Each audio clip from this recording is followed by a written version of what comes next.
Bien, ya son las 12:05, tenemos a varias personas conectadas. Creo que se siguen conectando personas, estoy pasándolas a panelistas.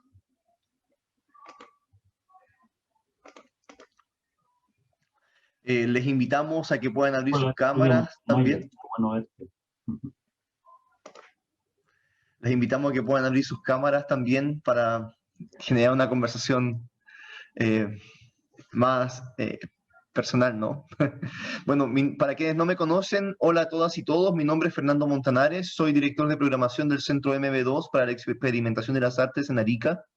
Dirijo este centro desde el año 2015 y este año particularmente tenemos un ciclo que se llama Prácticas Corporales, donde conversamos con diversas personas, académicos, investigadores y artistas que se dedican a la investigación del cuerpo, la danza y el teatro. Y el día de hoy tengo el agrado de contar con una visita ilustre que partí conociendo porque llegué a su bibliografía y en un viaje a Santiago llegué a una librería, encuentro el libro Comentar obras de danza y dije, creo que este libro tengo que leerlo.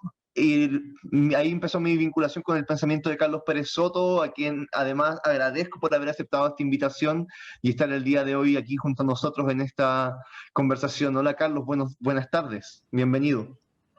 Hola Fernando, hola a todas y a todos. Qué bueno, gracias por querer conversar. Te agradezco la invitación. Conversemos. Sí, claro. Carlos, bueno, primero que todo, bienvenido, nuevamente gracias. Y me gustaría saber cómo, cuando uno te busca dentro de las redes, uno encuentra que eres profesor de física y luego de pronto también uno encuentra que eres investigador en la danza. ¿Cómo es que llegas al mundo de la danza? Em, en realidad las líneas más importantes de mi currículum es que soy compañero de Verónica y abuelo de Gabriel y de Clarita. Eso es muy importante porque yo siempre digo que Clarita va a ser presidenta de la República y la estamos promoviendo desde ya.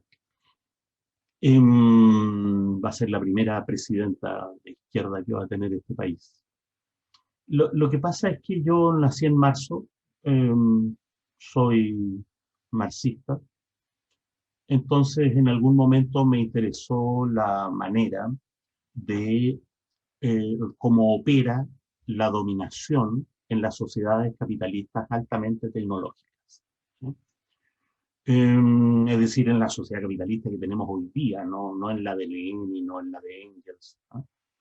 Entonces, me, me llamó la atención una idea de Herbert Marcuse que sostiene que el capitalismo altamente tecnológico es capaz de dominar a través del agrado, en particular del agrado corporal, de un manejo de la subjetividad muy profundo que implica, ¿no es cierto?, una sensación de bienestar, de placer, ¿no? Eso en los años 60, en las capas medias norteamericanas que estaban en pleno auge, ¿no es cierto?, económico.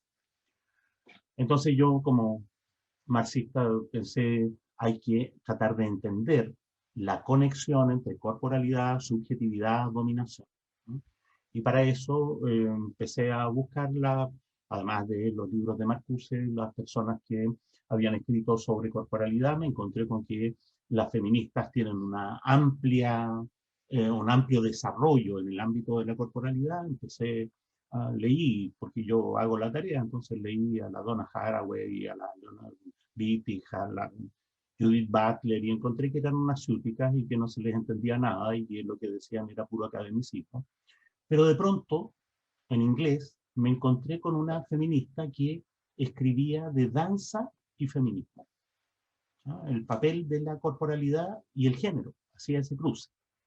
Y, oh milagro, o excepción, escribía claramente, de manera clara, argumentativa, con una secuencia directa, sin chutiquerías académicas.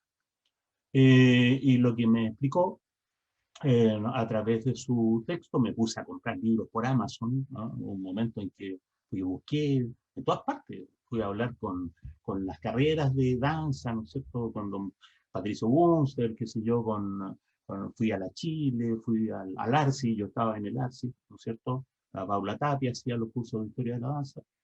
Y no había ni siquiera libros. Yo creo que todos los libros que había en el año 2000, cuando empecé a preguntarme estas cosas, todos los libros de danza que había en Chile han sido 20 o 30. En la biblioteca de la Universidad de Chile no había libros, ¿no? Lo que me recomendaron es el libro de Kurt Sachs, Historia Universal de la Danza, que es de 1933. Eso era lo más actualizado que había, ¿no? Entonces me puse yo a comprar libros, sobre todo porque la mayor parte de la literatura está en inglés, ¿no es cierto? Libros en inglés a través de Amazon. Y ahí me encontré con esta señora porque encontré que en realidad me era más útil tratar de entender esa conexión, cuerpo, subjetividad, dominación, entendiendo la práctica de la danza, ¿no? Tal como en sus aspectos sociales, tal como ella los presentaba, ¿no? Pero también, como yo tenía un acercamiento, ¿no es cierto?, nulo al arte de la danza, me puse a hablar con mucha gente, ¿no? Me puse a hablar con las estudiantes de danza, con las bailarines, con las bailarinas, con las coreógrafas, con los coreógrafos. Fui a ver a don Patricio Bunster, le dije, yo quiero hacer un curso de historia de la danza. Y don Patricio en el Espiral me dijo, mira, no tenemos curso de historia de la danza, pero tú, si quieres, tú lo haces. Me dijo así. Porque hace falta, y yo no tenía idea, ¿no? Entonces fui a la Chile, hice un curso pésimo, ¿no es cierto?, con una señora de apellido Pérez. No me gustó el curso, desgraciadamente, a pesar de lo mucho que sabe la Paula de danzas históricas, su curso de historia de la danza no me servía. Entonces volví donde don Patricio y le dije, mire, yo le hago el curso de historia de la danza. Entonces, ya, como no, porque don Patricio era así, pues, como no, hace falta gente como tú que piensa estas cosas. Y me puse me sirvió muchísimo conversar con Patricio, mucho, sí. Y yo vivía al lado de la Plaza Brasil, entonces me sirvió mucho conversar con Carmen Bechat, me sirvió mucho conversar con Nelson Avilés. Aprendí mucho de la gente que se ha dedicado mucho tiempo a la danza, ¿sí? Y me pasó algo que yo siempre cuento, porque para mí es como extraordinario, ¿no? Me gustó el arte de la danza, el arte de la danza, no la práctica del baile en general, que es mucho más amplia, ¿no? Me quedé, porque además hice la tarea de ver mucha danza, ¿no? De comprar videos en esa época, ¿no? Y ver, ¿no? Me sentaba en mi casa a ver una hora, ¿no es cierto?, 1 hora y media, el Lago de los Cisnes. Creo que debo haber visto no sé, unas 5 versiones del Lago de los Cisnes, 2 veces cada una, para tratar de entender algo que para mi gusto es muy sofisticado, que es algo muy, muy delicado de entender, ¿no? Esto de fijarse en el movimiento, no en la parte literaria, no en la niña bonita, no en la parte pictórica, no, en el movimiento, en la puesta en escena, ese tipo de cosas, ¿no? Y entonces, claro, descubrí gente que ahora son mis amores de la danza, ¿no? Nijinsky, Martha Graham, que es como Pablo Neruda de la danza, ¿no es cierto? Mark Morris, ¿no? Toda su cosa como encantadora. Sylvie Guillem, ¿no? Una destreza infinita que tiene. Y traté de entender no solo lo que me gusta, sino de entender la lógica de las obras internamente. O sea, ¿por qué alguien podría encontrar bello que Giselle muera de un ataque al corazón en escena? Y haciendo un movimiento extremadamente artificioso, ¿no? Entonces, tratar de entender, eso me llevó a tratar de caracterizar los estilos, ¿no? Porque en la historia del arte se ha escrito de muchas maneras. Yo encontré que la historia de los estilos es la más útil para tratar de entender un arte. Entonces, tratar de especificar desde el punto de vista de los autores, no desde mi punto de vista, que hay que entender por estilo académico y cuáles son sus variaciones, por estilo moderno, que hay que entender por las vanguardias, ¿no? De tal manera que mi indagación inicial sobre la dominación tuvo resultados enormes, que exceden ampliamente, ¿no es cierto?, el interés político inicial, y además entendí lo que yo quería entender, pero me quedé, ¿no es cierto?, hasta el día de hoy tengo un par de estantes llenos de libros de danza y otro par de estantes llenos de DVD. Hubo un momento en que empecé a regalé la mitad de los libros a la Jennifer Macola, a Simón Pérez, qué sé yo, porque antes de la biblioteca del GAM, que ahora es una de las grandes ¿no es cierto?, en teatro y en danza, la biblioteca más grande de danza que había estaba en mi casa. Entonces, en algún momento empecé a regalar los libros, ¿cierto?, para que la gente los leyera. Y entonces ahí la María José Cifuentes había escrito la historia social de la danza. Justo lo escribió paralelamente, yo puse todas las cosas sobre historia en el primer libro que escribí, que se llama Proposiciones, toda la historia de la danza. Y esos fueron como los dos primeros libros teóricos de danza en Chile, ¿no? Había muy pocas, además, experiencias personales, que es lo que más se escribe en danza, ¿no es cierto?, el retrato de una trayectoria artística, pero no había teoría. Entonces después, la María José, el Andrés Grumman, que está ahí, la Constanza, el Simón Pérez, escribieron otro libro de, uno podría decir, de sociología de danza. Son las pocas cosas que se han escrito en este país, ¿no? Y un poco para cerrar el ciclo, después de muchas indagaciones y muchas ingratitudes, escribí el otro, ¿no es cierto?, en que está centrado más en el concepto de estilo, ¿sí?, y más en la cosa más política, más de arte político, digamos, que es comentar obras de danza. Eso es mi relación. Largo viaje, interesantísimo cómo la historia empieza a conectarse en ese lugar. Bueno, yo también estuve en el 2010 cuando el GAM se abrió en su biblioteca, que claro, era paupérrima lo que tenía. Imagino que con toda la bibliografía que tiene comentar obras de danza y con todo lo que nos cuentas, por supuesto que tu casa era la biblioteca de danza más grande que había en este país, posiblemente en ese momento. Me pregunto, ya que hablas sobre estilo y cómo llegamos a ese lugar, me gustaría preguntarte, cuando se habla de arte político y la política del arte, ¿a qué nos estamos refiriendo? Yo creo que es necesario distinguir el arte político, ¿no?, la política del arte y el uso político del arte, ¿sí? Son tres cuestiones distintas, ¿no? Siempre el arte ha sido usado política en la modernidad, porque yo tengo ahí una posición impopular respecto de la historia del arte. Yo creo que arte, en el sentido estricto de la palabra, solo existe en la modernidad. Antes hubo rituales, hubo representación con fines religiosos, qué sé yo, pero lo que se puede llamar arte es un invento moderno. Y ese invento moderno estuvo siempre una componente muy grande al servicio del poder, ¿sí? Entonces, ese uso político del arte en el Renacimiento, el techo de la Capilla Sixtina, los conciertos que los príncipes le pedían, ¿no es cierto?, a Mozart, bueno, y el uso político más impopular, digamos, ¿ah?, que es que los marxistas usaron políticamente el arte durante los gobiernos de tipo soviético, ¿ah?, pero una cuestión muy antigua.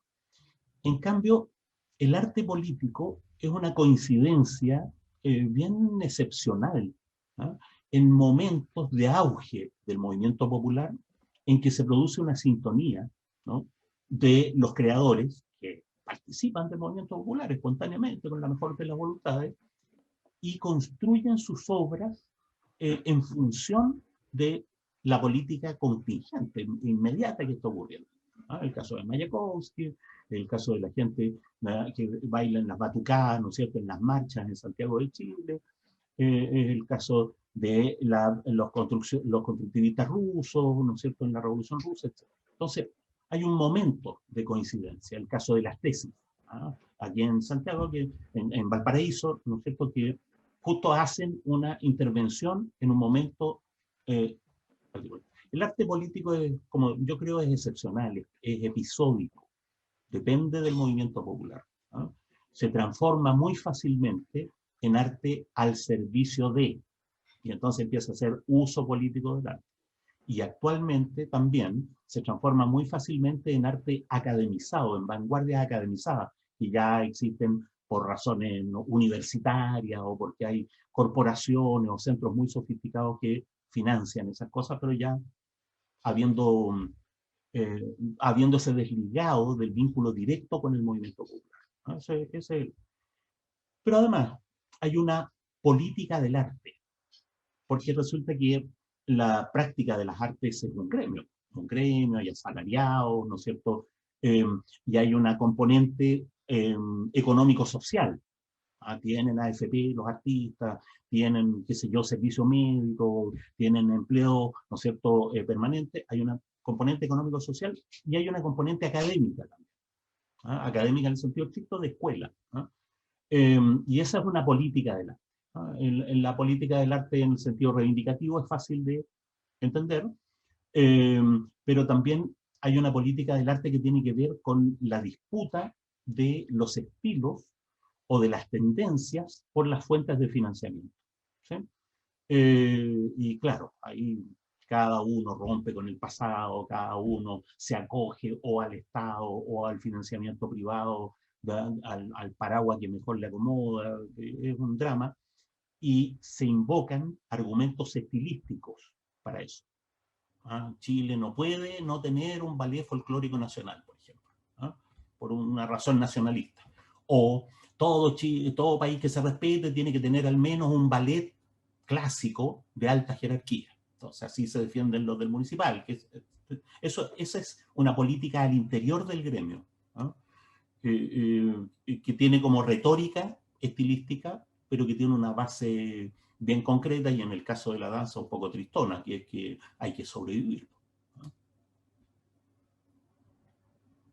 No sé si se entiende.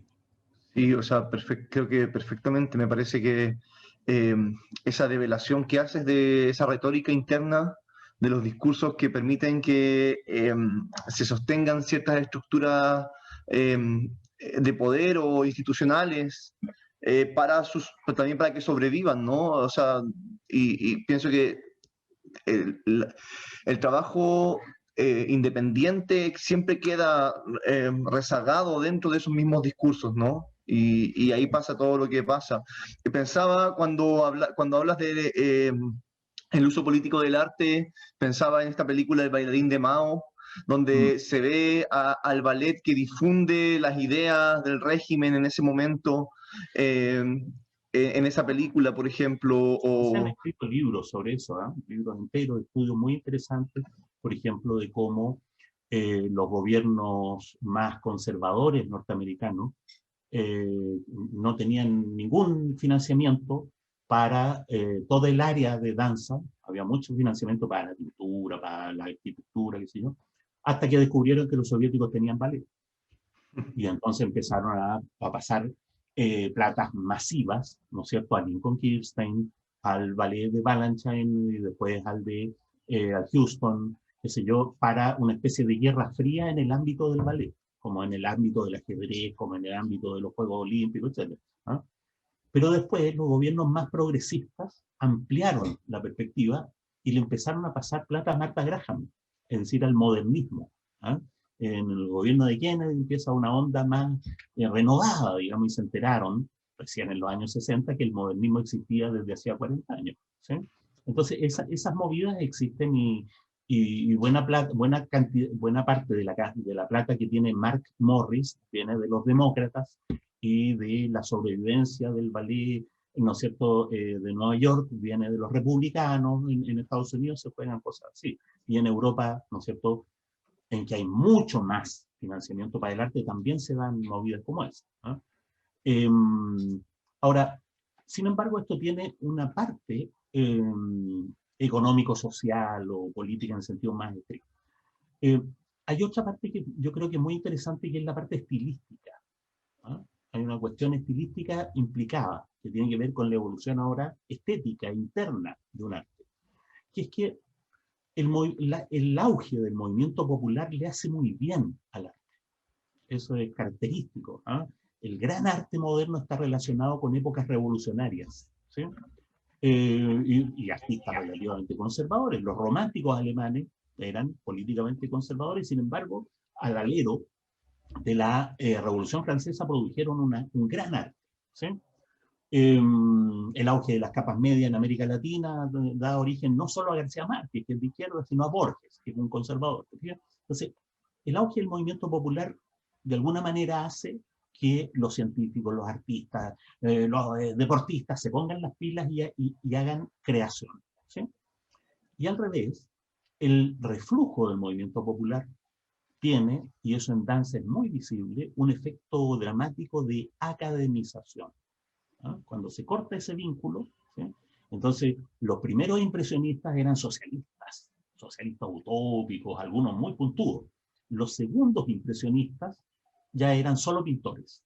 La cuestión social se interrumpe, ¿no es cierto? Y empiezan a hacer un arte de escuela. ¿Ah? Entonces hay un efecto de academización. ¿Ah? Y la gran diferencia está en la creatividad, pues no es lo mismo empezar a enseñar y a reproducir modelos, ¿no es cierto?, que estar en el pleno ebullición de la creatividad. ¿Ah? Entonces, esa relación tiene que ver con la historia más interna del arte, no tanto relacionado con la fuente de financiamiento, la forma de sobrevivir, sino en términos propiamente estéticos. ¿Ah? En danza es muy visible a lo largo del siglo XX que hay ciclos de creatividad, ¿no es cierto?, enormes, sobre todo las coreógrafas mujeres, que la mayor parte de las buenas coreógrafas del siglo XX son mujeres, y hay enseguida una especie de reflujo de academización, de burocratización, de un arte más formal, ¿sí? Y yo creo que esa diferencia se puede caracterizar en términos técnicos, ¿eh? En términos técnicos. Mi opinión es que todas las épocas de gran creatividad, ¿no?, producen en danza obras de baja energía. Eso es muy interesante. Eso, ¿eh? En cambio, las obras, en las épocas más academizadas, la energía aumenta, la destreza técnica aumenta. ¿Eh? Las referencias de una obra a otra aumentan de tal manera que las obras empiezan a ser para bailarines, digamos, ¿no? Obras que solo los bailarines, con la formación que tienen, entienden el valor estético que tienen en la destreza física, en el despliegue de recursos escénicos, etc. ¿No? Entonces, el arte academizado empobrece lo que ha creado la vanguardia, ¿no?, lo que han creado los movimientos de vanguardia. Y yo creo que se puede hablar de vanguardias academizadas, ¿sí? Y claro, hasta entre el 75, ¿no es cierto?, y el 2008, tuvimos un proceso de progresiva academización de la vanguardia. Afortunadamente, los capitalistas, ¿no es cierto?, le hacen caso a Carlos Marx y entran en crisis cada cierto tiempo, y la crisis general del 2008 dejó la escoba y todo el mundo se acordó de que había, ¿no es cierto?, cuestión social, de que había migrantes, de que había derechos de las mujeres, derechos de los pueblos originarios, y entonces estamos en un ciclo de auge de la creatividad, además, ¿eh?, en que los experimentos más extravagantes de los años 90, 2000, a principios de los 2000, quedan un poco desplazados por irrupciones, ¿no es cierto?, de bajo presupuesto, marginales, que no llegan a los financiamientos de la, ¿no es cierto?, de la minera Billiton, y que llegan al Teatro Amil, así como en los lugares más marginales y solo como una especie de exotismo, ¿sí? Yo creo que eso es particularmente visible en danza, es particularmente visible en la plástica, ¿no?, la academización, la vanguardia, que es vanguardia, pero una vanguardia estilísticamente academizada. Carlos, creo que, bueno, tanto cuando te leo y ahora que te escucho, siento que el universo se expande de una manera increíble, y pienso que posiblemente a las personas que están en esta conversación también les pasa lo mismo. No sé si alguien tiene alguna pregunta para Carlos que quisiera realizar. Por favor, claro. Los convencí de todo.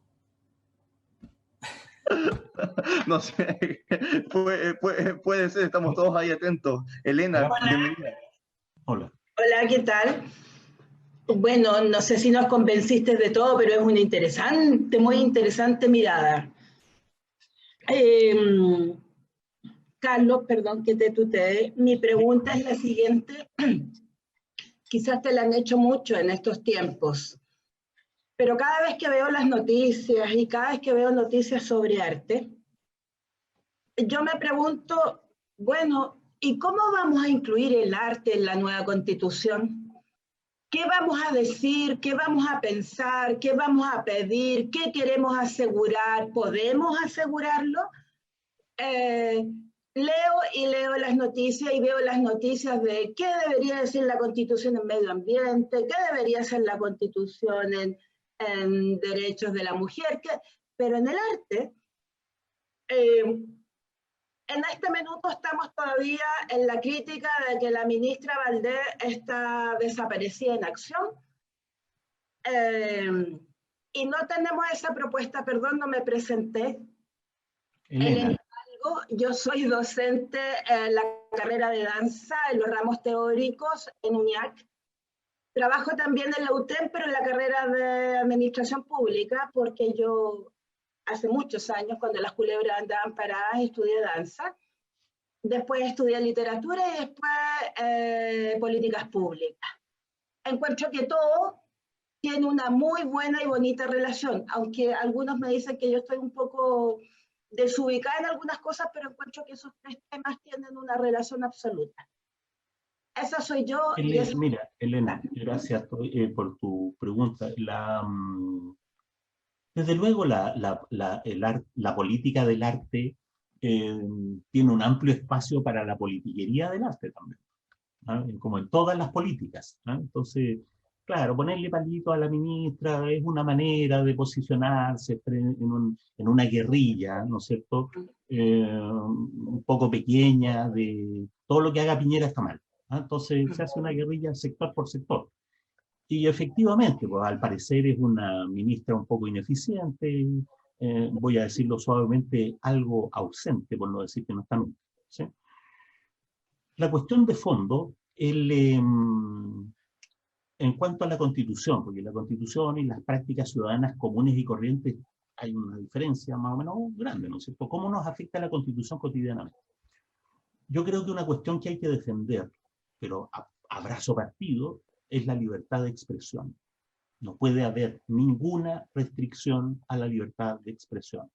No se puede aceptar que la Constitución avale, por ejemplo, leyes que penalicen el negacionismo, leyes que penalicen la muestra, ¿no es cierto?, de cosas eróticas en los medios de comunicación. La libertad de expresión es esencial para el arte, ¿ah?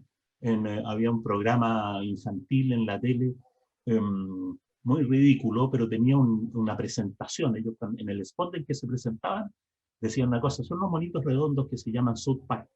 No sé si los han visto, ¿eh? Y entonces en el spot de presentación decían, aquí discriminamos a todos por igual.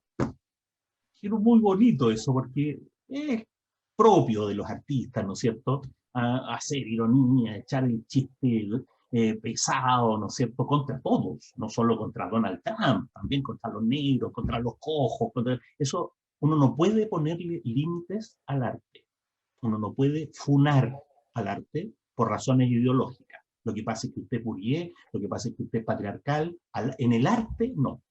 Eso se puede hacer, ¿no es cierto?, en los derechos, en la vida civil, hay afirmaciones que son ofensivas, dichas en un medio de comunicación, pero dichas en el ámbito de una obra artística producen una catarsis que mueve a pensar, ¿no es cierto? Entonces la libertad de expresión, sin límites.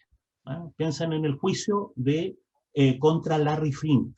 Vean la película ahí, Larry Flint, el juicio contra Larry Flint, que era un tipo que tenía una revista pornográfica. Y la Corte Suprema norteamericana del imperialismo, ¿no es cierto?, dice, ¿sabe qué? La libertad de expresión es más importante que el mal gusto. Usted puede tener mal gusto, pero yo le voy a impedir a mis hijos que lean su revista pornográfica, pero no se puede prohibir la revista. Estamos lejos de eso. Advierto que estamos lejos de eso porque, como ustedes saben, ahora hay integrismo ideológico, no solo estalinista, También hay ecologismos integristas, también hay feminismos integristas, hay como talibanes en todas las izquierdas. Y entonces defender el valor de la libertad de expresión, curiosamente, no solo es una cuestión contra la derecha, al interior de las propias izquierdas también. La segunda cuestión, que yo creo que es importante, es obtener una constitución que permita financiar los derechos sociales. Porque no cuesta nada poner los derechos sociales por delante y obtener una constitución que declara todos los derechos sociales, pero los hace infinanciables, los hace impracticables, no los hace exigibles. Entonces, el programa constitucional mínimo es nacionalizar los recursos, ¿no es cierto?, naturales. En la Constitución tiene que establecer el exclusivo usufructo social, exclusivo. El Estado es el único que puede sacar usufructo social de los bienes comunes, de la minería, del agua, ¿no es cierto? Y el Estado tiene que tener una política redistributiva, etc. Pero hay que poner delante la fuente de financiamiento y después pedir derecho a la educación. Porque si lo hacemos al revés, nos van a dar el derecho a la educación. Eso no les cuesta nada, declarar en la Constitución algo que después niegan en las leyes y en los reglamentos. Hay que recordar que la Constitución de Colombia es la más democrática de América Latina. Y que está llena de derechos, de paridad de género, de reconocimiento de los pueblos originarios, tiene el derecho a la educación, a la salud, a la cultura, a las pensiones, y nada de eso es practicable en un país reaccionario y neoliberal como Colombia. Porque la Constitución, el primer paso, pero no es suficiente. Tiene que haber un entramado de leyes orgánicas, leyes, sobre todo reglamentos. ¿Sí? Primero, los recursos naturales. Segundo, hay que prohibirle al Estado respaldar las deudas financieras privadas. Es decir, prohibirle al Estado respaldar la deuda externa en que nos han metido los bancos privados y cada vez que hay crisis financiera internacional el país queda deudado. ¿Sí? En tercer lugar, hay que terminar con las políticas de subvención y focalización. ¿Sí? Es decir, terminar con el saqueo del Estado a través de los sistemas de subvenciones. Porque no cuesta nada aumentar el gasto social, pero que todo el gasto social vaya a dar a los hospitales privados, a los colegios particulares subvencionados, ¿no es cierto? Y también a las instituciones de cultura privadas, que son privadas y son financiadas por el Estado. Hay que acordarse que la minera Billiton mantiene el Teatro Amil, porque a su vez, ¿no?, el Estado le condona impuestos a la minera Billiton. Entonces, si uno sacara la cuenta, capaz que el Estado le pase más plata que lo que la minera pasa a eso. Entonces, bueno, una vez que tengamos una constitución capaz de financiar derechos, entonces vienen derechos. El Estado tiene que ser garante, ¿no?, de manera efectiva del 100% de la demanda educacional, del 100% de la demanda de salud, tiene que instalar un sistema de pensiones que no sea de seguros de vida, tiene que instalar un sistema de cultura. Eso, entonces, primero, la libertad de expresión. Segundo, cómo financiamos el derecho a la cultura. ¿Sí? La tercera cuestión tiene que ver con el poder municipal. La Constitución tiene que asegurar una gestión del Estado a través de los municipios. Hay que descentralizar radicalmente la gestión y el gasto del Estado, de tal manera que el 60-80% del gasto estatal se haga a través de los municipios. Los municipios, a su vez, tienen que ser sometidos a reglas radicales de transparencia, porque en este momento son nidos de ratas, ¿no es cierto?, y de corrupción. Los presupuestos municipales tienen que ser un 100% plebiscitados cada año. ¿Por qué esto tiene que ver con el arte? Porque en mi opinión es que el financiamiento estatal del arte debería ser a través de los municipios, como ocurre en los países europeos, por lo demás, ¿no? Países europeos hay, no sé, el Estado francés financia el Louvre, financia el Pompidou, pero son los municipios los que financian a Magui Marán, o en Alemania, ¿no es cierto?, el Teatro de Wuppertal, etc. ¿No? Entonces, dependemos de una gestión del gasto en cultura municipal para que haya cultura realmente democrática, realmente repartida, y no sometida a criterios centralistas, ¿no es cierto?, a criterios elitistas, y mucho menos, como ocurre actualmente, a criterios de focalización. Y no sé si se dan cuenta, pero también en el financiamiento del arte hay focalización. Y la focalización no tiene que ver con los más pobres, tiene que ver con los pitutos. ¿Sí? Se trata de focalizar el gasto en los pitutos. ¿sí? Entonces, para evitar eso, bueno, el teatro, la vitrina, cuando vuelva efectivamente a las manos de sus creadores, tiene que estar a cargo de la Municipalidad de San Ramón, con el Espiral en la Cisterna, ¿no es cierto? El centro de Fernando en Arica, la municipalidad tiene que darle un espacio. ¿Ah? Se han construido teatros municipales que no se usan, o que se usan solo para graduaciones de colegio, cuando los teatros deberían estar a cargo de compañías de teatro, de compañías de danza. Y algunos municipios, ¿no es cierto?, privilegiarán la danza y el municipio del lado el teatro y el municipio del otro lado el cine. Así, ¿no? Entonces, tres cuestiones. Libertad de expresión, financiamiento para los derechos sociales y después, ¿no es cierto?, el gasto social, el gasto cultural repartido a nivel de los municipios con normas de transparencia radical. Eso es lo que yo diría, para hablar en concreto. Para no quedarme en las fórmulas populistas, así, ojalá que la Constitución sea igualitaria, todos queremos armonía con el medio ambiente, entonces esas cuestiones las van a regalar, porque no cuesta nada hacer una Constitución llena de declaraciones bonitas. ¿Sí? Gracias, Carlos. Espero, Elena, que con eso tenía una respuesta contundente, que claro, lo es. Carlos, yo tengo una pregunta con respecto a este último punto que también has estado diciendo. Entendiendo el contexto actual de Chile, y bien ya has hecho un panorama más o menos desde diversas instituciones políticas, artísticas, ¿cómo crees tú que en la actualidad, desde el panorama que tú tienes, se está gestionando la danza y la creación artística dentro de nuestra realidad, nuestro territorio? Bueno, yo creo que la gestión de la danza en Chile es dramática. Es una tarea eterna de sobrevivencia. La mayor parte de las compañías que hay pagan las funciones de su bolsillo y recuperan la mitad, ¿no es cierto?, cobrando 2 lucas en la entrada. Esto es una realidad realmente paupérrima.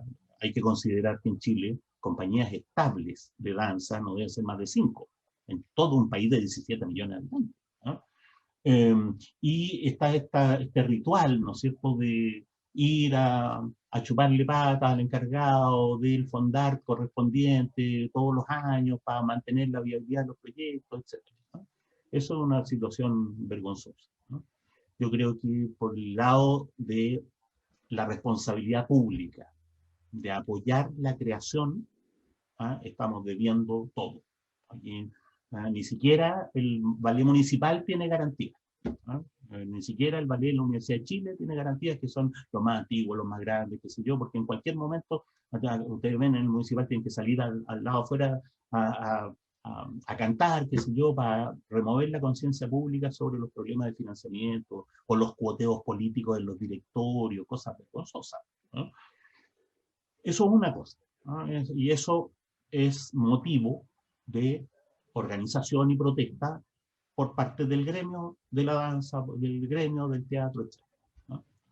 La otra componente que yo siempre trato de atender, digamos, es lo propiamente estético, ¿no? Lo propiamente artístico, ¿no? Yo creo que, en particular, el arte de la danza es víctima de la academización del arte de la danza, ¿no? Y entonces, la mayor parte de las cosas que se hacen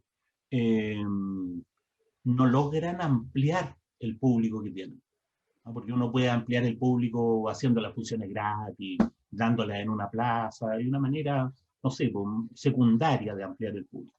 Pero no hay desde el interior de las obras un trabajo hacia el sentido común de las personas que no saben lo que es la danza. Entonces, afortunadamente, como digo, en los periodos de auge del movimiento popular, todo el mundo se acerca al arte. El problema es cómo sobrevivir a ese reflujo, ¿no es cierto?, manteniendo una cierta conexión con el sentido común, ¿no? Con el sentido común del arte. Entonces, se hacen cosas que podrían, en Chile, yo siempre lo he dicho, se hacen cosas que podrían ganar cualquier festival de danza europeo, ¿no? Pero que el 99% de los chilenos no logran entender, porque no saben que el referente, ¿no?, es Miliband, ¿no es cierto?, o Akram Khan. No conocen eso. no saben que el referente son los herederos de Trisha Brown o cosas por el estilo. Entonces, aquí en Chile yo siento un respeto infinito por la gente que sobrevive y se dedica a la danza. Yo creo que de toda la gente que estudia danza, el 1% se queda en la danza, ¿no? El 50% se cambia de carrera, y hay un 30% haciendo clases de pilates, ¿no? O haciéndole talleres de danza a los niños, porque no hay pega entre otras cosas, ¿no? Pero ese 1% tiene una creatividad enorme, enorme, ¿no? O sea, uno piensa en las coreógrafas que hay, ¿no? Entonces, yo creo que esa creatividad de muy alto nivel, ¿no? Se traiciona a sí misma elitizando estéticamente la danza, ¿sí? Y esa elitización tiene que ver con un concepto bien universitario, ¿no? Bien academicista, así como los posmodernos hablan para los posmodernos, los poetas, ¿no es cierto?, hablan para los poetas, también los bailarines hablan para bailarines, ¿no? Y yo creo que hay una cuestión estética, ¿no?, que tiene que ver con la academización, con un momento de academización de la tela. En ese sentido, ¿crees tú que si este pensamiento academizado fuese más popular, estaría de alguna manera más correcto generar esas mismas propuestas artísticas, ¿no? Digamos como una propuesta postmoderna, que en verdad, si uno la lleva quizás a un cierto tipo de público, no la va a entender, pero si estas personas tuviesen el acceso a ese, o si uno disminuyera esa brecha cultural para entender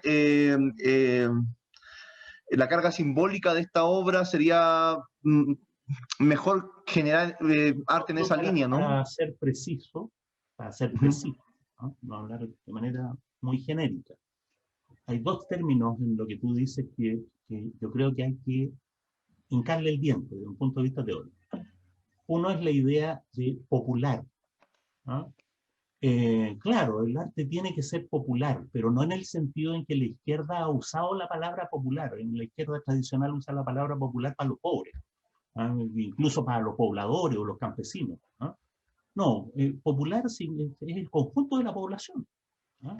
Cuando yo hablo de movimiento popular, estoy hablando de las capas medias hasta bien arriba, digamos, ¿no? O sea, aparte del Luxic y el 1% o el 5% de los chilenos, todos deberíamos poder identificarnos con el pueblo chileno.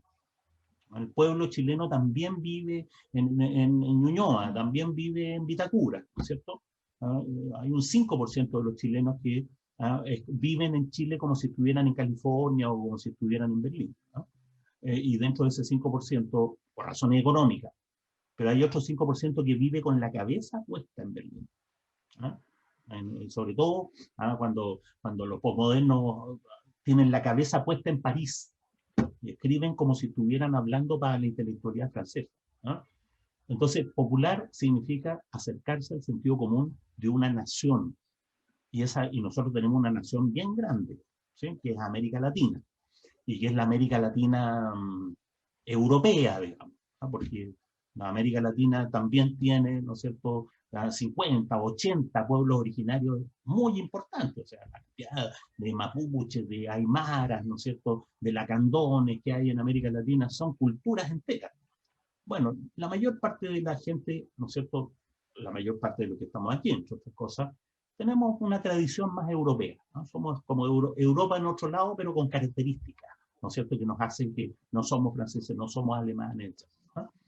Entonces, acercarse al espíritu de esta América hispana, por decirlo así, o no sé, hispana es un mal nombre, pero de esta América, ¿ya?, que los europeos generaron, ¿no?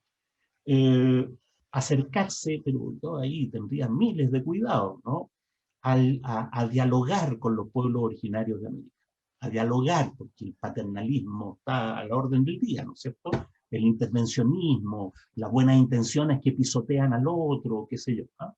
Entonces, bueno, pero aquí tiene que haber un resguardo de los derechos de los pueblos originarios para que desarrollen su propia cultura. Ellos, no que nosotros hagamos danza mapuche, sino que ellos desarrollen su propia cultura, ¿no? Eso es lo popular. Y la otra cuestión a la que hay que hincarle el diente es a entender la danza, ¿sí? La principal relación que se tiene con el arte no es entender, ¿no? La relación que se tiene con el arte es una relación sensible, ¿no? Es si las cosas te llegan o no te llegan, si producen en ti un estado de ánimo de identificación o incluso de rechazo a veces, ¿no es cierto? Si te producen la famosa catarsis aristotélica, etc., ¿no? Entonces, cuando se dice la gente no entiende la danza, yo creo que lo que se quiere decir no es si les pasáramos un folleto explicativo, entenderían y se reconciliarían con la obra. No, lo que se quiere decir es que aunque entiendan, dicen, sí, pero no me pasa nada. Ese es el problema. Entonces hay una distancia, y yo, más que una distancia cognitiva, yo creo que una distancia emotiva. No es la mejor palabra. La mejor palabra, la palabra técnica, es una distancia sensible. Las obras no llegan a la sensibilidad de la gente. Ahora, la sensibilidad de la gente no es algo dado, es algo que también se puede educar, se puede crear, ¿no es cierto? Pero ese diálogo es el que falta, ¿no? Falta un diálogo con la sensibilidad común, que una sensibilidad, no sé, bien degradada también, ¿no es cierto? Por los medios de comunicación, por el consumismo, pero hay que hincar ahí, ¿no? Si usted quiere convencer a alguien, mire, no gaste la plata en un televisor de 40 pulgadas, cómprese alimentos naturales, ¿no? ¿Cómo hace uno eso? ¿Ah? ¿Cómo pasa de consuma cuestiones que le sirvan a la salud y no a la enajenación? ¿Cómo hace uno eso? Bueno, ahí hay una pedagogía política que tiene que partir de la empatía, no de la condena. No puede decir usted es consumista. Claro, nunca más hablaste con esa persona. ¿Se entiende? De la misma manera, el arte debería tener una relación un poco más empática con la sensibilidad común, ¿no? Y hacer lo que las obras de arte siempre hacen: formar, educar la sensibilidad. Un diálogo en que las dos partes se elevan una respecto de la otra. Lo peor que se puede hacer, ¿no es cierto?, es tener referentes europeos o norteamericanos para cuestiones con las cuales la gente no empatiza, ¿sí? Entonces, yo creo que, además, si entramos en el detalle, son referentes bien enajenados, porque la gente va desde Chilito, ¿no es cierto?, no sé, pues a la compañía de Teresa, Mike Smith, ¿cómo se llama la Teresa? Dressmaker. La Teresa Kirchmaker. Y llega allá y la señora chupa la creatividad latinoamericana, le pone un entablado holandés y nos presenta a nosotros con nombre de ella. Y después nosotros la imitamos, es decir, hay una apropiación, ¿no es cierto?, en que ellos aprenden de los hindúes, de los pakistaníes, de los árabes, ¿no es cierto?, de los sudacas, convierten eso, le ponen su título y después nosotros se lo copiamos. Es una cuestión, es una doble enajenación, ¿sí?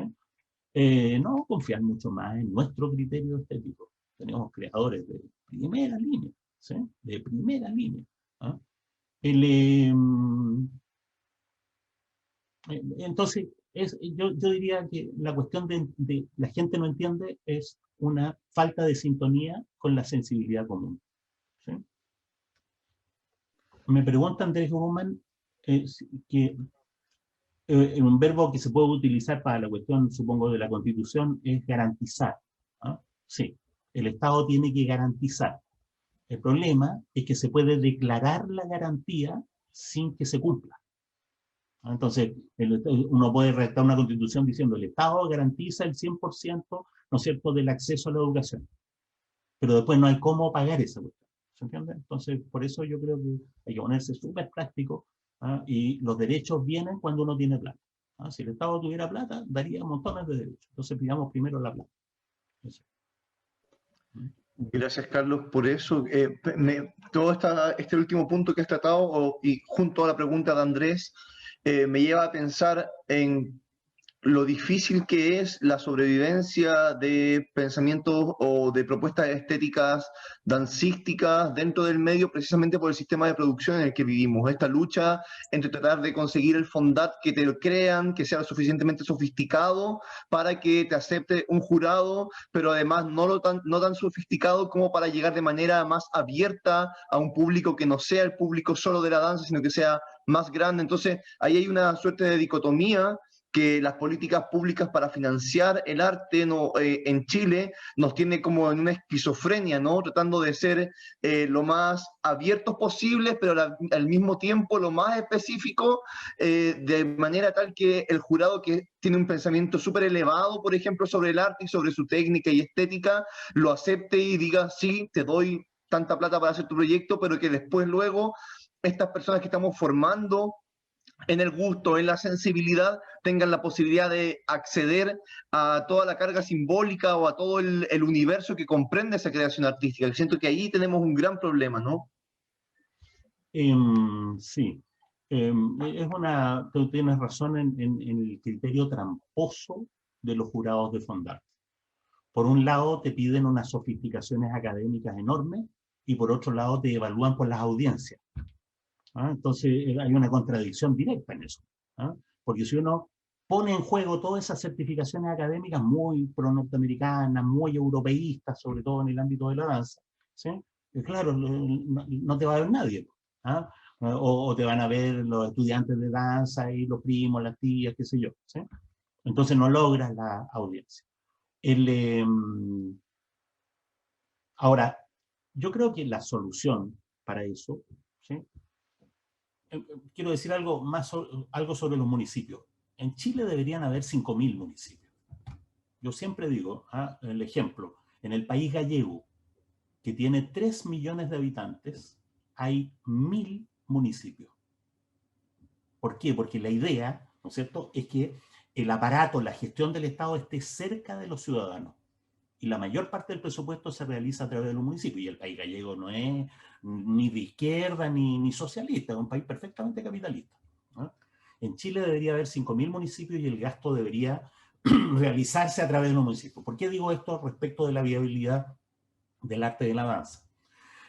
Porque si hubiera 5.000 municipios, ¿no?, habría 5.000 centros de arte financiados permanentemente. Unos municipios financiarán, ¿no es cierto?, la plástica, otros financiarán el teatro, otros financiarán, qué sé yo, el cine, el video, el arte tecnológico, etcétera. Otros financiarán la danza, ¿sí? Las compañías de danza deberían tener su centro, ¿no?, en el centro municipal de arte, y las personas que trabajan en danza deberían tener un sueldo permanente para la creación. Eso así funciona. El caso que mejor funciona, digamos, el Teatro Wuppertal, que le regalaron, ¿no es cierto?, le prestaron a la Pina Bausch, ¿no es cierto?, en Alemania. ¿Ah? Y ellos tienen el primer nivel del planeta, ¿no es cierto? Así funciona el Teatro de Maggie Marán, en las afueras de Lyon, donde ella tiene el primer nivel del planeta y al mismo tiempo trabaja con migrantes, cosa que la compañía de Pina Bausch nunca ha hecho, ¿no? Trabaja con migrantes, o sea, tiene las dos patas. Educación popular, incluso hace clase de pilates en el centro de Maggie Marán, ¿no es cierto? Y al mismo tiempo arte de primer nivel, ¿sí? Entonces, claro, pero para eso los municipios tienen que estar sometidos a reglas de transparencia, el presupuesto municipal tiene que ser, ¿no es cierto?, plebiscitado en un 100%, y ese ordenamiento del Estado del municipio es precisamente algo pertinente para la Constitución. Por eso lo estoy diciendo ahora, ¿no? Porque en la Constitución hay todo un apartado que es el ordenamiento político interno del Estado. Y entonces ahí es donde se tiene que tomar la gran decisión democratizadora de aplanar el Estado, ¿sí? Esa es la solución. Mientras haya sistema de concursos, de fondos concursables, el arte va a estar sometido, ¿no es cierto? Y mientras los fondos concursables sean administrados por unos ciúticos Foucaultianos, ¿no es cierto? Claro, el arte va a estar sometido a esa contradicción. Por un lado, la demanda neoliberal, queremos tener muchos clientes, y por otro lado, la demanda ciútica de usted tiene que estar a la altura, ¿no es cierto?, de Mark Morris o qué sé yo. La Paula Moraga, qué bueno ver, no la estoy viendo en este minuto, pero veo que hizo una pregunta. Un abrazo para la Paula, qué bueno conversar tanto tiempo, ¿no? Sobre la corporalidad en el estallido social, me pregunta ella, ¿no?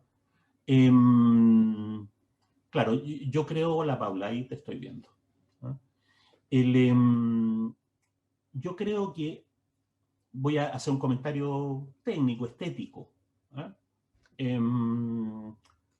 en el estallido de octubre y en lo que siguió, ¿sí?, hubo una exteriorización de la corporalidad reprimida, ¿no es cierto?, hacinada, esa es la mejor metáfora, por el neoliberalismo. Como que nos hubieran tenido amarrados y de repente el metro estalla y sale toda la gente a la calle, ¿sí?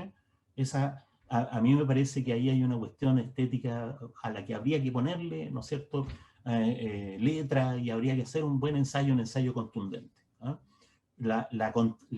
El contrapunto, ¿no es cierto?, dramático entre el hacinamiento del metro y la gente marchando, bailando, en marchas llenas que tienen más espacio que el metro. Tú te sientes en una marcha, ¿no es cierto?, con un espacio más amplio, aunque te estén apretando, que cuando te apretan en el metro. ¿Te das cuenta? Ese contraste tiene un efecto estético enorme, ¿no? Y yo creo que la gente bailó las marchas.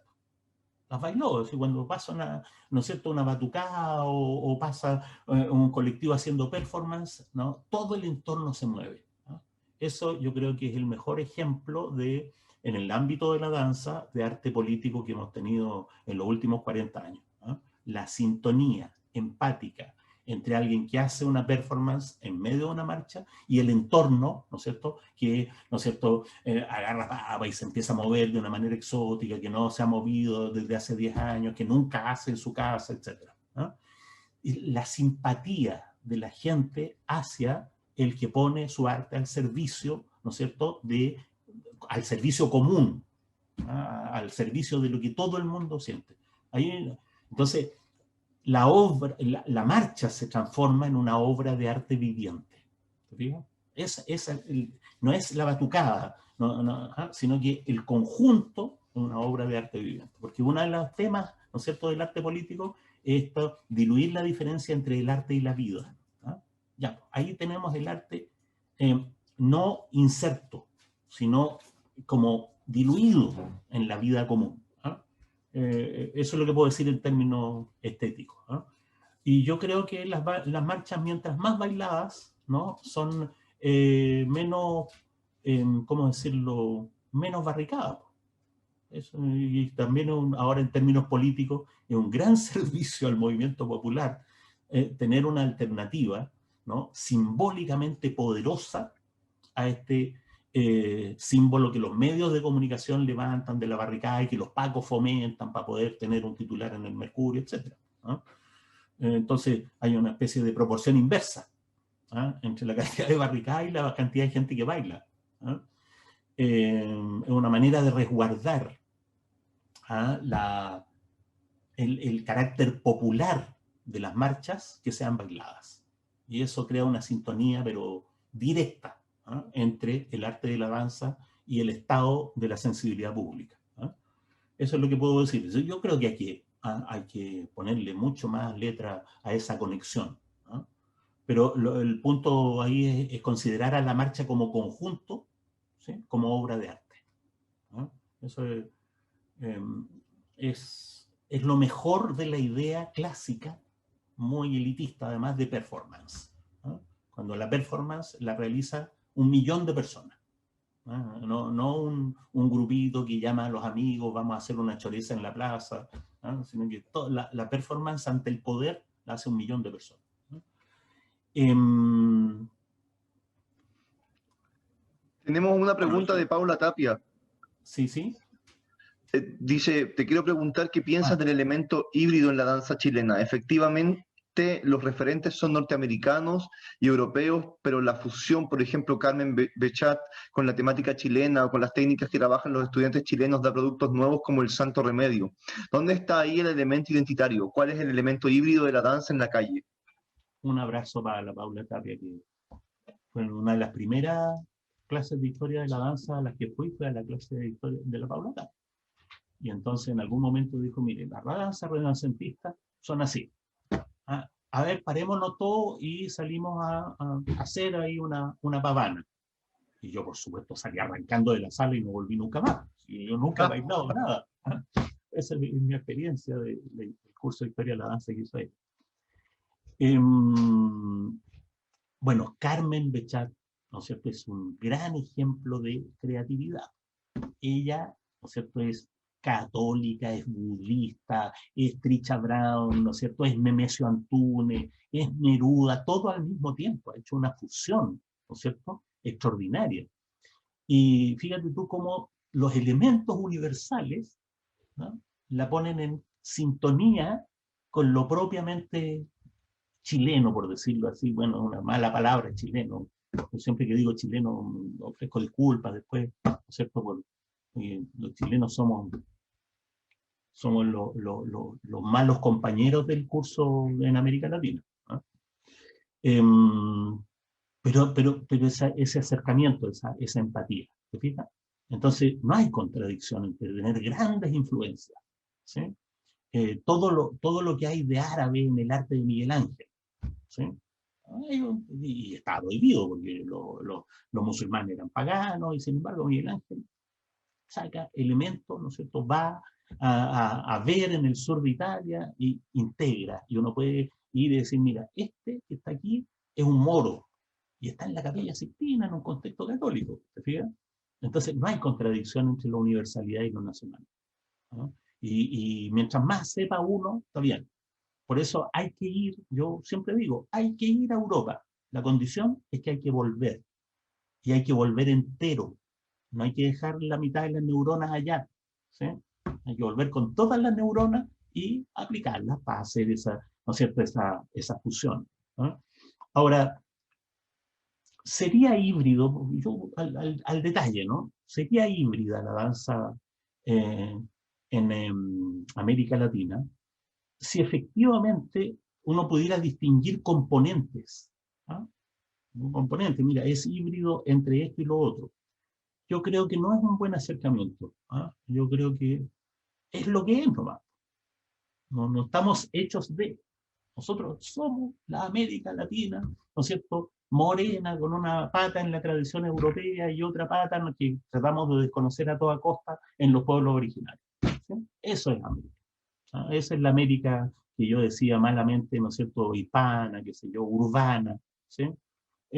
Entonces, el, yo creo que somos ya síntesis, ¿no? Y en la síntesis no es no es una buena política, diría yo, tratar de distinguir las componentes, ¿sí? No, somos, es como somos un 100%. No somos un núcleo del 20% influido por el 80% de otras cosas. No hay lo foráneo y lo nacional. Ya. Pero además, hay otro asunto. El siglo XXI es un siglo abiertamente global. Abiertamente global. ¿Ah? Entonces, nosotros podemos hacer danza hoy día que empatice con los habitantes de la China industrializada, capitalista, consumista, ¿no es cierto?, que hay en este momento. Nosotros, las obras que hacemos aquí le pueden implicar una plena sintonía, ¿no?, a la Europa en decadencia, llena de migrantes, ¿no es cierto?, convertida en un parque temático, destinada al hoyo de la historia. ¿Ah? ¿Por qué? Porque los problemas de los chilenos, ¿no es cierto?, en San Miguel, en Ñuñoa, en Arica, ¿no es cierto?, son los mismos problemas que tienen los catalanes, son los mismos problemas que tienen los eslovacos, ¿no? Entonces, también ahí hay una cuestión de las identidades locales y el referente global, ¿no? No sé, pues, comemos alimentos de todo el planeta, arroz, té, café, que no son de Chile, ¿no? Hay que pensar que en Rusia, uno de los alimentos más nacionales, más nacionalistas y de más tradición es la papa, ¿sí? Pero la papa viene de Perú, ¿entiendes? Entonces, como ese hibridaje global, ¿no? Entonces, usamos en la música instrumentos de todas partes habitualmente, ¿no es cierto? Entonces, las identidades son diferencias en una humanidad común. Y entonces el arte tiene que tener, hoy día más que nunca, un horizonte universalista e inscribir la identidad en ese horizonte universalista, ¿no? Lo global es lo que puede sacar la humanidad adelante. ¿no? Porque no puede haber una humanidad que sea una colección de islas identitarias. No. La humanidad es un espíritu común en que hay que inscribir las identidades, creo yo, ¿no? Sí, tenemos el chat que está ahí activo, muy bien activo. Sí. Veamos qué otro comentario tenemos.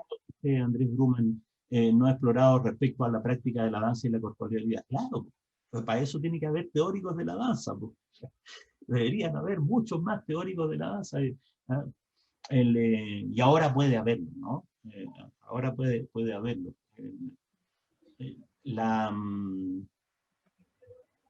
No, hay que hacer mucha más teoría. Yo digo esto con sangre de mi corazón, porque cuando yo empecé a interesarme por la teoría de la danza, todo el mundo me decía que lo que tenía que hacer era bailar, ¿no? Y yo no he bailado ni en un cumpleaños, nunca, ¿no? No bailo, no sé, ni cumbia, ¿no? Salvo cuando voy a ver a Caetano Veloso o a Inti Illimani. Ahí me siento en la parte más oscura de la platea y bailo, pero no de nadie, ¿no?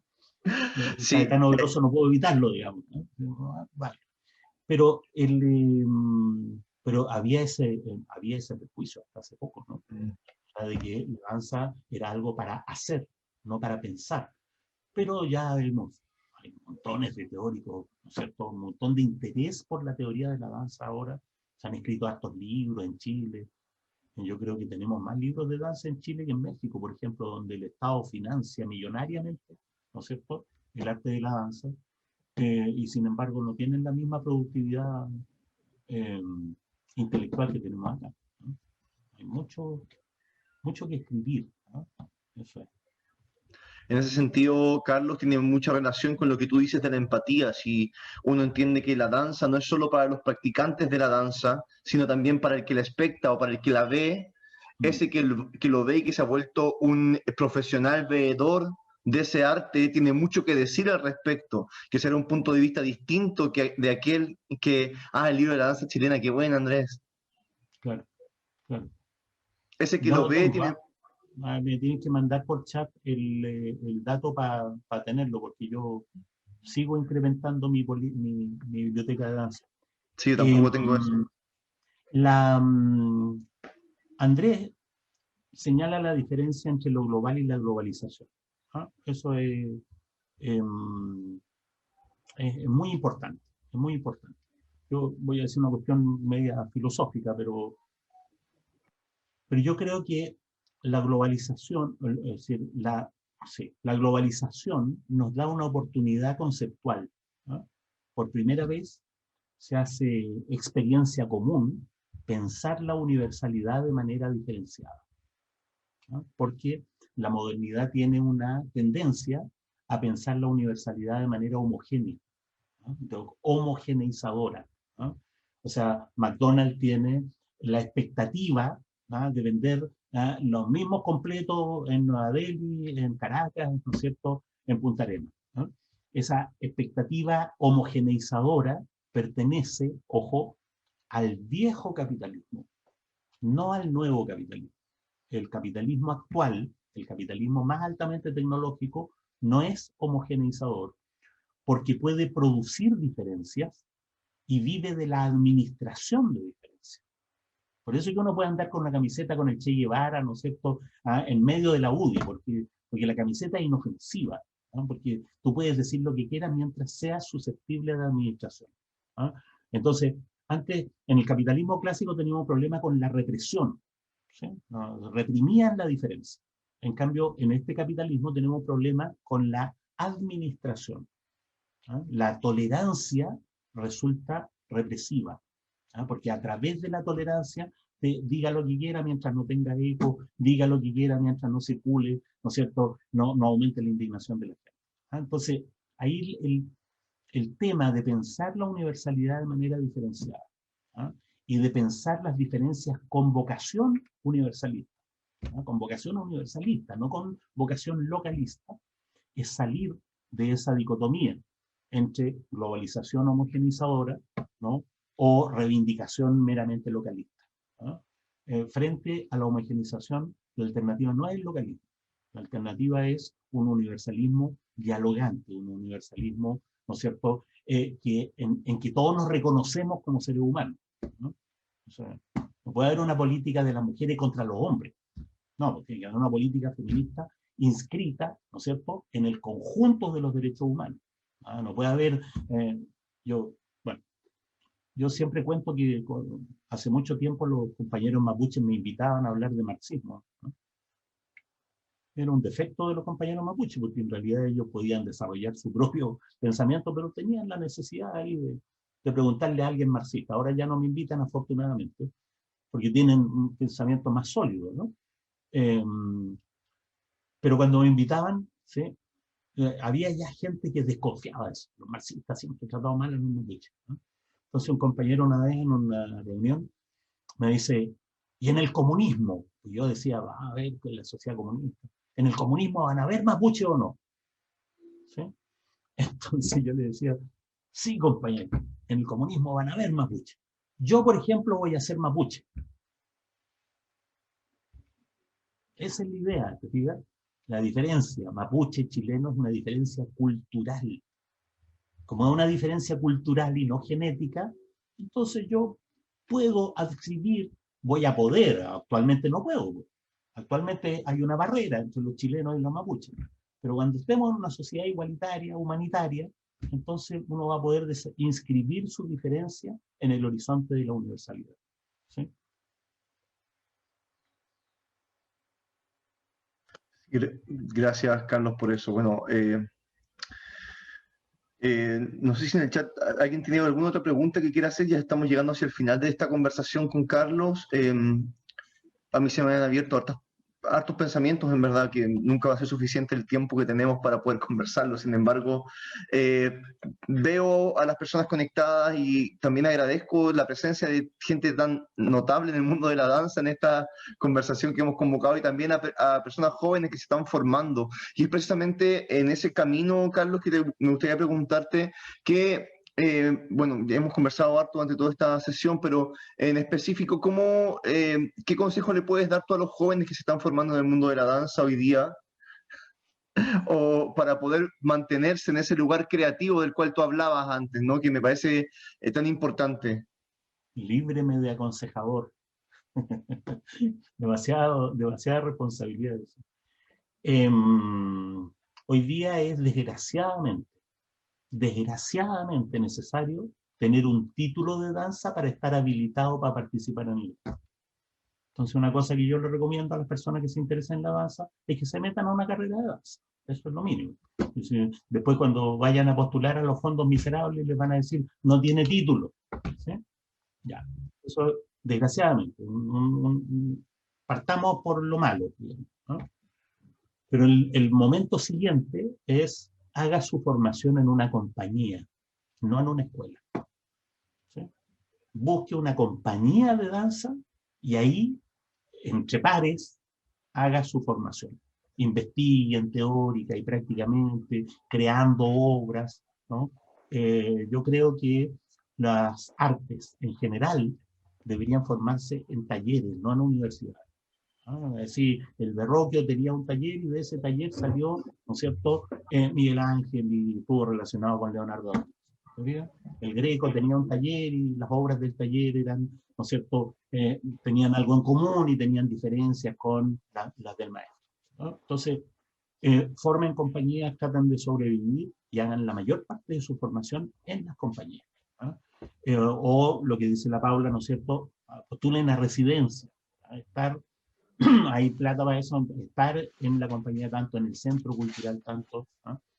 La otra cosa es que hagan todas las tareas, no solo el bailarle, ¿no?, sino que ejerzan de coreógrafos, que ejerzan de músicos, de músicas, que ejerzan de iluminadoras, de iluminadores, de vestuaristas, ¿no? O sea, que tengan lo que decía Ramón Grifero en la Escuela de Teatro del Arce, ¿no? Decía, aquí no formamos actores, formamos gente de teatro, ¿no? Gente de teatro es gente que eventualmente podría ser actor, pero también podrían ser productores, podrían ser gestores culturales, ¿no es cierto?, podrían ser teóricos del asunto, o también ejercer todas las funciones de la puesta en escena.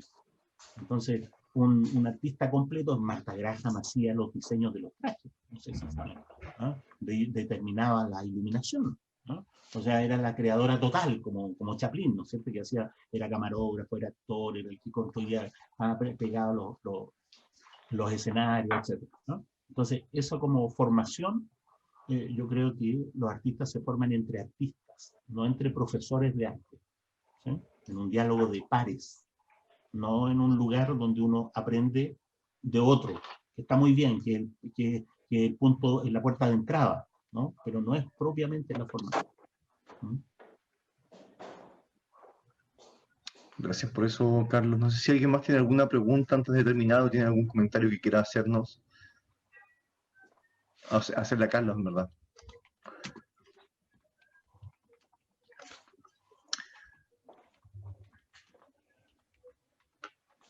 Sí, bueno.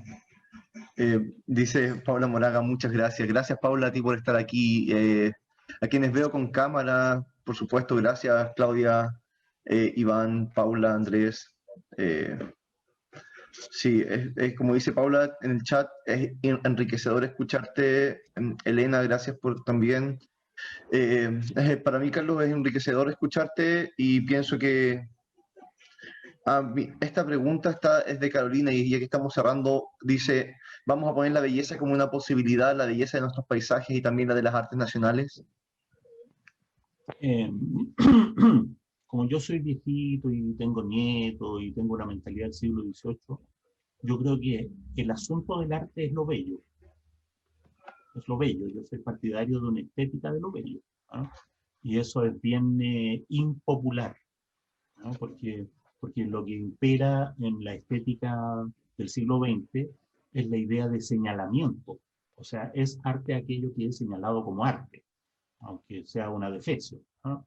Pero yo creo que, no sé, un urinario en un museo es una choreza, es un desafío, da que pensar, pero, voy a dejarlo hasta ahí, pero. ¿Ah? En cambio, no sé, por el viejito Monet pintando, ¿no es cierto?, l'Orangerie, no sé si han visto el Museo de l'Orangerie, es una cosa extraordinaria, porque el viejo estaba medio ciego incluso, ¿no? Entonces, lo bello puede cambiar, ¿no? Lo bello de Kandinsky no es igual que lo bello de Rafael Sanzio, ¿no? Lo bello es tremendamente flexible. O, ahora, puedo decirlo más doctrinariamente todavía, ¿no?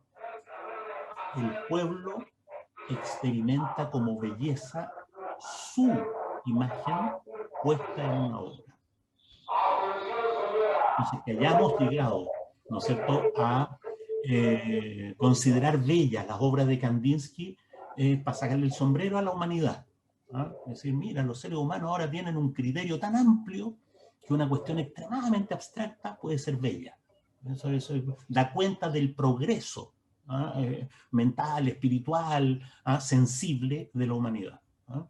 Entonces, lo bello no tiene límite, pero mi opinión es que tratándose de historia es preferible la historia de los estilos y tratándose de estética es preferible una estética de lo bello. Lo lamento por los posmodernos, pero... Con ese golpe acabamos esta conversación, Carlos. No, pues no, pues ahora hay que seguir, no. Ahora empezamos la conversación, claro. No, porque ahí ya nos da de verdad toda la tarde y nos saltamos el almuerzo a las 11, todo sería una sesión con comidas incluidas. Qué bueno, verlos a todos, qué buenos recuerdos además. Un gusto. Todas las veces que usted quiera, para que conversemos. Muchas gracias, Carlos. Ojalá que todo funcione, que nos sigamos viendo las veces que sea posible. Yo le agradezco a todas y todos por estar aquí en esta sesión. Como lo dije al inicio, para quienes se conectaron al final, soy Fernando Montanares y dirijo el Centro MB2 en Arica. Esta iniciativa es parte de nuestra programación artística. Tenemos conversaciones las próximas 2 semanas con Paola Aste que dirige Sinatat. Vamos a hablar sobre danza moderna y luego vamos a hablar con Pau Arán, quien es es un español que ha estado en la compañía del Wuppertal Tanztheater Pina Bausch desde hace 15 años, y con él también vamos a discutir sobre danza teatro. Entonces les invito a que sigan conectados a nuestras actividades. Gracias a todas y todos. Gracias, Carlos. Nos vemos pronto. Adiós. Muy bien, nos vemos.